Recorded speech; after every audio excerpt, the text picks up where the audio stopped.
There wasn't a whole lot that came out in the year 2024 that I cared to play personally. So when I wasn't traveling for business reasons, I spent most of my year gaming on the PlayStation 2, as well as some other retro consoles as well. Having a blast with games I've already played before, and finally beating games I've had on the back burner for years now. But a game that I've had my eye on since the studio was created had finally come out, and it definitely reminded me of a game from the PlayStation 2 era with a PS3 coat of paint slapped on it, and that game is Slitterhead. Slitterhead comes across as a game that missed the boat 20 years ago, back when game developers were throwing random ideas at the wall just because they could, and it seemed like a cool idea to see brought to life. Sometimes they worked, other times they didn't, but there was a beauty in creativity and originality that existed back then. This is where Slitterhead comes into play. I'll be the first to tell you that it's a janky game that can be very frustrating at times due to awkward mechanics as well as certain things not being explained. It has some pretty glaring issues that definitely hold it back from being one of the greats. But it's also so creative and ambitious,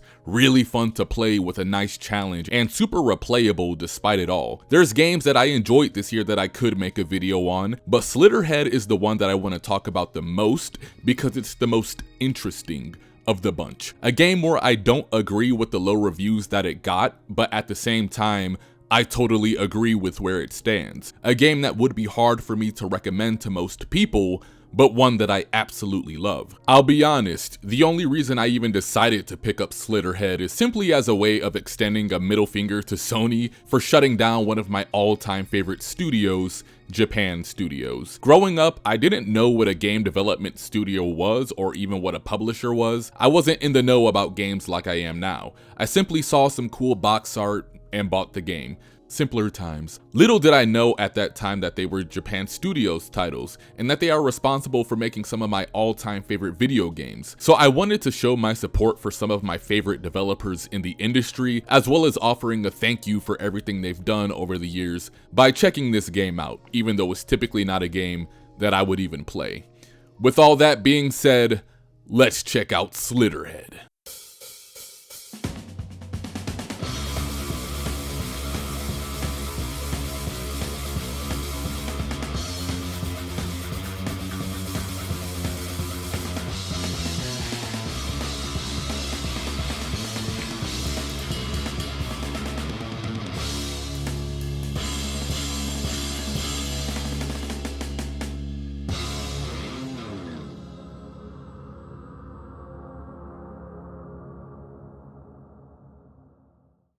Slitterhead takes place in the 1990s red light district of Kowloon, where there's been multiple cases of people getting their brains eaten out by monsters known as Slitterheads. You start out controlling a spirit who has the ability of body possession, where the host also loses complete control and consciousness as to what's going on. After taking control of a dog and multiple humans, you eventually make your way down a back alley where you find a girl named Julie who ends up on the verge of death after encountering a Slitterhead. You take control of her body and realize she's not like everyone else we've possessed up until this point. Julie is what this game calls a rarity, meaning she still keeps her consciousness and when possessed, has blood abilities of her own that none of the other characters have, thus making her far more capable to taking down enemies and Slitterheads. We beat the first boss and get a vision of the city being engulfed in flames and other Slitterhead watching as the chaos unfolds. Julie wakes up from her nightmare and decides to partner with the spirit who she decides to call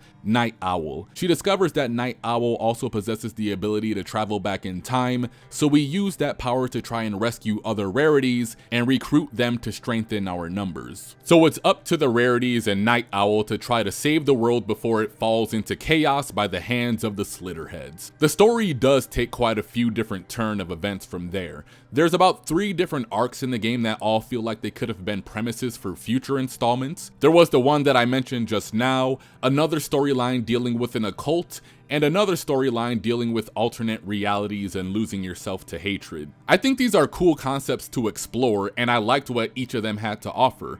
However, what you'll come to notice is that after the first area of the game is that Slitterhead had to take multiple cuts due to the budget of the game. A lot of the game's storyline and character development is told through text. A lot of the time you'll be sitting in the rarity's apartment or house talking about what just transpired with the mission you were on with Night Owl, and the voice acting mostly consists of groans and random noises.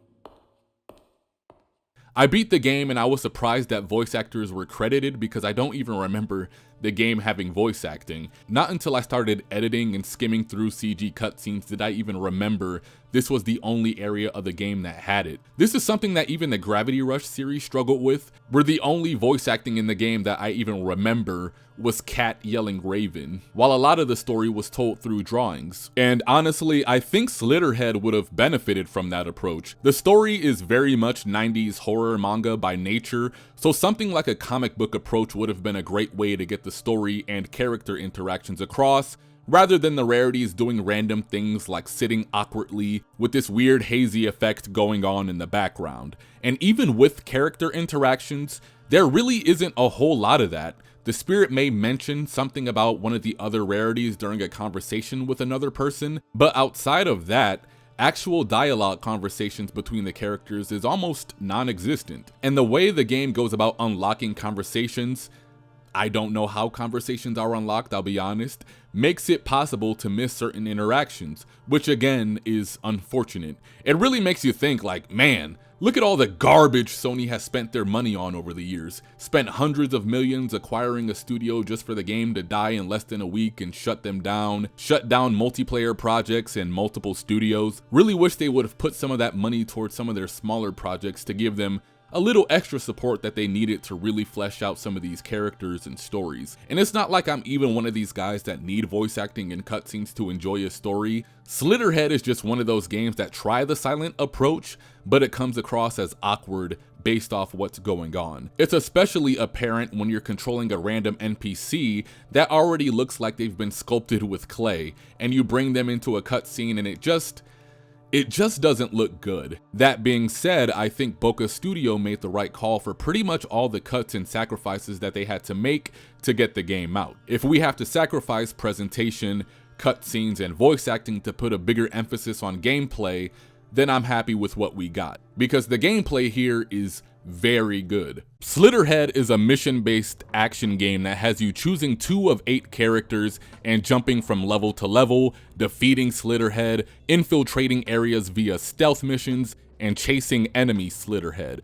All 3 gameplay types are really well done here, though chasing enemies can be a little annoying at times when the enemies start taking things to the air. Not only that, it's one of those games to where if you touch them, you stumble a little bit, but I do enjoy it nonetheless. And for the type of game that it is, you wouldn't think that it would make for a good stealth game, but honestly, my only criticism about this was that I wish there was more moments like this. The body possession mechanic to where you can jump from body to body or observe your surroundings really lends itself well to this style of play. While you're playing a mission, a lot of the missions have special side objectives that you can fulfill. You can go to shrines that will activate a challenge, which will then give you experience points to level up your character upon completion, a costume which I don't believe the game explains how to get, but you can earn them by disconnecting the host off the back of the Slitterhead. There's also Hyoki memories for you to collect, which will also give you more experience points, as well as an old lady to find and converse with in some of the levels. This really extended my time with the game in a way that I enjoyed. I'm a sucker for costumes when I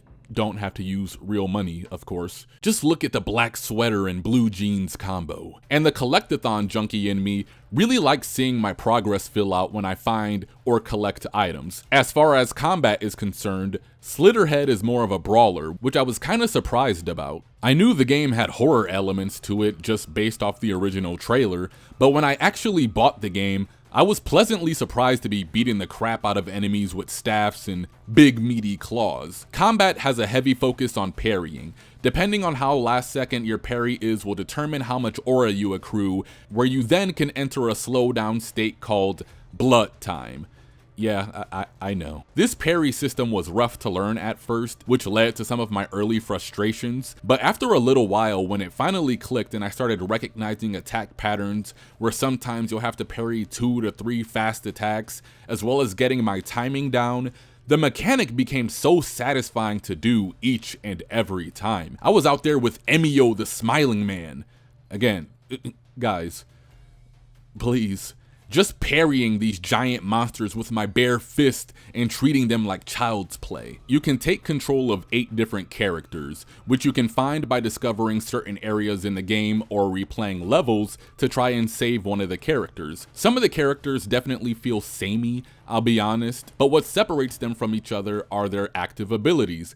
Active abilities are exclusive abilities that rarities can use, so even though you may have 2 options for someone who can slice and dice or use a staff, you also have to decide whether you like to have an ability like a machine gun or the ability to auto-heal NPC characters. I really liked Alex since he had the ability to place a bomb on himself or an NPC's chest, and kamikaze themselves onto enemies. You can use the EXP that you gain after fulfilling side missions or just completing a mission to then level up your character's weapon, active skills, or passive skills, which would be things like health, recovery, or durability. The way Slitterhead incorporates the body swap mechanic into combat makes for such a great flow of gameplay. You can swap between other bodies in the area whenever you so please, which is great for whenever you get in a pinch. The Slitterhead are pretty good at leaving the other civilians alone unless it's a scripted sequence where they're trying to get away and just killing them and throwing them at you, but they typically only target the main attacker